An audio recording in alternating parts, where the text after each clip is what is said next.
যখন টিমটা তাকে ধরার চেষ্টা করছে তখন সে সাথে সাথে পিস্তল তার কাছে ছিল, একবারে লোডকৃত পিস্তল। এই পিস্তল দিয়ে কিন্তু সে ফায়ার করার চেষ্টা করা শুরু করছিল, মানে পিস্তল নেওয়ার চেষ্টা করছে, এর মধ্যে তাকে আমাদের টিম ধরে ফেলে। শাহবাগ থানাধীন যে পরিবাগ যে এলাকা আছে ওখান থেকে গত 8 মার্চ টয়োটা হেরিয়ার জিপ গাড়ি ছিনতাই হয়েছিল। এই ছিনতাইয়ের ঘটনাকে কেন্দ্র করে আমরা যে অপারেশন করি এবং সেই ছিনতাইকৃত গাড়িটি উদ্ধার এবং তার সাথে আমরা পিস্তল উদ্ধার করি, এইটা নিয়ে আজকে আমরা একটু ব্রিফিং করব। আমরা যে মামলা হয়েছিল 9 তারিখে 9 মার্চ, এবং মামলা সূত্রে আমরা জানতে পারি যে পরিবাগ থানাধীন যে ইয়েটা আছে গার্ডেন টাওয়ার, এই গার্ডেন টাওয়ারে অবস্থিত হুইল ডিলস নামে একটি গাড়ির শোরুম আছে। এই শোরুমের স্বত্বাধিকারী মাসরুর নাইর, তিনি একজন জাপানিজ গাড়ির ডিস্ট্রিবিউটর ইম্পোর্টার হিসেবে ওখানে কাজ করে। তো গত 8 মার্চে সন্ধ্যার দিকে তার আগেই তার সাথে একজনের যোগাযোগ হয় যে সে হেরিয়ার গাড়ি নিতে চায়। এটা হয়তো বা অনলাইন থেকে সে নিয়েছে বা পাওয়ার কারণে তার সাথে যোগাযোগ করেছে এবং তার সাথে চ্যাটিং হয়েছে হোয়াটসঅ্যাপে। তো ওই প্রেক্ষিতে 7:30টার দিকে সে শোরুমে যায়। ওই সময় গাড়ির যে শোরুমের যে মালিক মাসুক নাইল সে ছিল না, তার চাচাতো ভাই শোরুমটা দেখাশোনা করে পিয়াল মাহমুদ সে ছিল। সে তাকে গাড়িগুলো দেখানোর একটা পর্যায়ে সে বলে যে গাড়িটা সে ছিনতাই করেছে, ওই গাড়িটা তার পছন্দ হয়েছে। তো পছন্দ হওয়ার পরে সে মাসুক নাইলের সাথে কথা বলে একটা পর্যায়ে বলে যে যেহেতু গাড়িটা আমি নিব, এই গাড়িটা আমার একটু টেস্ট করে দেখা দরকার। তখন সে টেস্ট করার কথা বলে যে ড্রাইভ টেস্ট করবে, এই পিয়াল মাহমুদকে পাশে নিয়ে সে ওখান থেকে রওনা দেয়। ওখান থেকে বের হয়ে সে টিএসসির দিকে আসে, টিএসসি থেকে ইউটার্ন করে আবার চলে আসে শাহবাগের যে এই মেট্রো রেল স্টেশন আছে, এই স্টেশনের কাছে আসার পরে সে গাড়িটা থামিয়ে কিন্তু যে পিয়াল মাহমুদ যে সেকেন্ড সিটারে বসেছিল তাকে তার মাথায় পিস্তল ঠেকে তাই কিন্তু ওখান থেকে মৃত্যুর ভয় দেখে নামিয়ে দিয়ে সে গাড়ি টান দিয়ে চলে যায়। তো এর প্রেক্ষিতেই পরের দিনই এই মাসরুর নাইম যে স্বত্বাধিকারী শোরুমের, উনি থানায় আসার পরে একটা মামলা দায়ের করে যেটা হচ্ছে পেনাল কোডে 394 ছিনতাইয়ের একটা মামলা। তো এই প্রেক্ষিতে আমরা কাজ শুরু করি। তো আমরা একটা টিম গঠন করি। এই টিমের নেতৃত্বে আমি সহ আমাদের এসি মামুন, ওসি শাহবাগ সহ আমাদের একজন কনস্টেবল আছে রিমন, খুবই ভালো কাজ করে। তো ওদের নেতৃত্বে একটা টিম গঠন করার পরে এই টিমটা আমরা চেষ্টা করি যে সিসি ক্যামেরা পর্যালোচনা করি, ওইখানে আমরা স্থানীয় গোয়েন্দা সূত্র বা সব কিছু দিয়ে আমরা এটা চেষ্টা করি যে উদ্ঘাটনের জন্য। একটা পর্যায়ে আমরা এই আসামিকে শনাক্ত করতে সক্ষম হই এবং আসামির পিছনে আমরা লেগে থাকি। তো একদিন আমরা যে গত পরশু দিন রাত্রে ভোরের দিকে আমরা ওর অবস্থানে একটা পাই যে গুলশান থানাধীন যে 41 নম্বর রোড আছে, এখানে আমারই হোটেল আছে, আমার হোটেলের সামনে সে অবস্থান করছে। তো সেই প্রেক্ষিতে কিন্তু আমরা বড় একটা টিম আমরা যাওয়ার পরে ওখানে দেখি যে সে ওই গাড়িটা থামিয়ে রাখছে রাস্তার পাশে। তখন দুই পাশ দিয়ে আমরা ব্যারিকেড দিই, দুইটা গাড়ি সহ, আমাদের পিক আপ দুইটা সহ, এসি রমনার যে পিক আপ ছিল এর সাথে তদন্তের একটা পিক আপ ছিল, দুইটা গাড়ি আমরা দুই পাশে লাগাই দিই এবং সাথে কিন্তু আমরা একটা মোটরসাইকেলও দুইটা রাখি। কিন্তু সে এত বেশি প্রফেশনাল, বিশেষ করে গাড়ি ড্রাইভ এত ভালো করতে পারে, সে এর মধ্যে যখন জানতে পারে যে তাকে পুলিশ আটকায় ফেলছে, সে কিন্তু সাথে সাথে ওখানে চেষ্টা করছে, মানে চরমভাবে চেষ্টা করছে ওখান থেকে বের হওয়ার। আমাদের দুইটা গাড়িকে সে মেরে দিচ্ছে, পিছনে যে মোটরসাইকেল ছিল মোটরসাইকেলের উপর উঠে দিয়েছে, কিন্তু তার চাকাটা আটকে যাওয়ার কারণে আর এখান থেকে বের হতে পারে না। এই এমত অবস্থায় আমাদের যখন টিমটা তাকে ধরার চেষ্টা করছে তখন সে সাথে সাথে পিস্তল তার কাছে ছিল, একবারে লোডকৃত পিস্তল। এই পিস্তল দিয়ে কিন্তু সে ফায়ার করার চেষ্টা করা শুরু করছিল, মানে পিস্তল নেওয়ার চেষ্টা করছে, এর মধ্যে তাকে আমাদের টিম ধরে ফেলে। তো ধরে ফেলার পরে আমরা তার কাছে আমরা পিস্তলটা পাই, 5 রাউন্ড গুলি ভর্তি পিস্তল।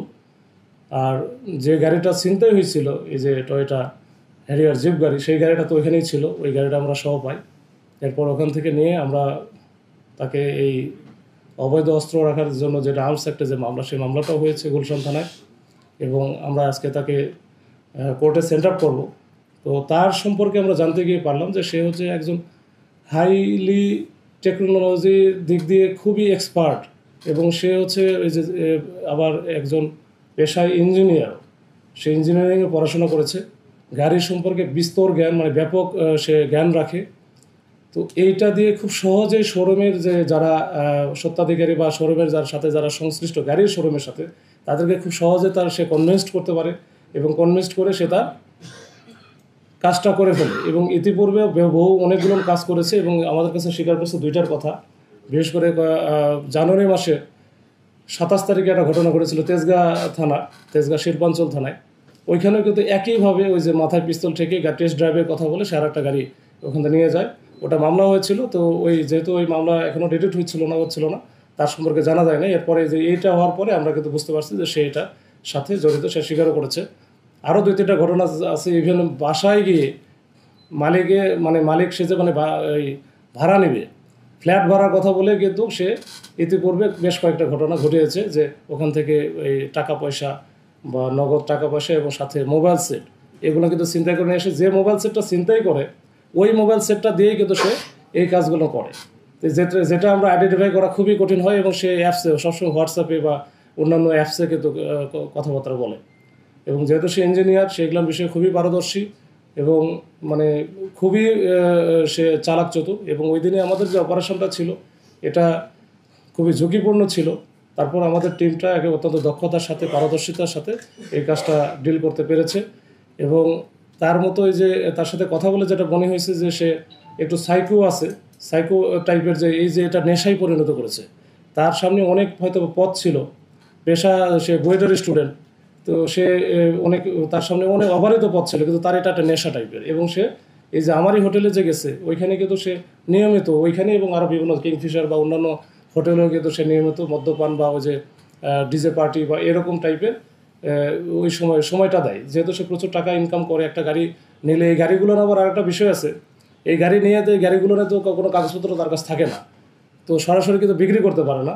এটা আবার ওই যে যার কাছ থেকে নিল তাদের সাথে আবার একসময় যোগাযোগ করে র্যানসম বা মুক্তিপণের টাইপের মতো, যে 10 লাখ 20 লাখ, যেমন এইটার ব্যাপারে 20 লাখ টাকা সে অলরেডি দাবি করেছিল। এই 20 লাখ টাকা দিলে সে একটা জায়গায় হয়তো ফেলে রেখে আসতো বা দিয়ে আসতো, তাহলে টাকাটা সে পেয়ে যেত। এর আগে তেজগাঁ থানার ওটাও বলছে যে ওখানে 6 লাখ টাকা সে নিয়েছে। তো এরকম আর কি, এই হচ্ছে তার নেশা এবং তার অবস্থা। এবং তার যে সার্বিক দিক বিবেচনা করে আমার কাছে মনে হয়েছে যে সে কোনোদিন থামবে না, এটা চলতেই থাকবে। এবং ওই যে মদের বারের সাথে বা এইটার সাথে তার একটা ঘনিষ্ঠ সম্পর্ক আছে। রাত্রেবেলা সারা রাত সে বিচরণ করে বেড়ায় সারা ঢাকা শহরে।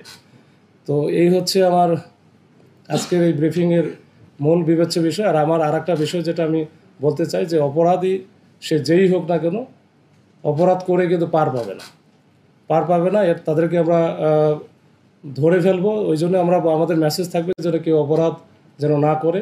অপরাধ করলে সে এখান থেকে পার পাওয়ার সুযোগ খুব কম, আমরা তাকে ধরে ফেলবো ইনশাল্লাহ। আমরা যতটুকু পাইছি, আমরা তো আসলে রিমান্ডে নিয়ে আসবো। রিমান্ডে নিয়ে আসলে আরও ডিটেলসটা পাবো। সে বুয়েটের 6-7 ব্যাচের স্টুডেন্ট, মেটেরিয়াল ইঞ্জিনিয়ারিংয়ে পড়তো এবং শেষও করছে সে। তো এর সাথে আরও চক্র কারা আছে বা নাই, সে এখন পর্যন্ত বলে সে নিজে একাই কাজ করে, সে একাই এই কাজগুলো করে, এর সাথে অন্য কেউ নাই সে বলছে।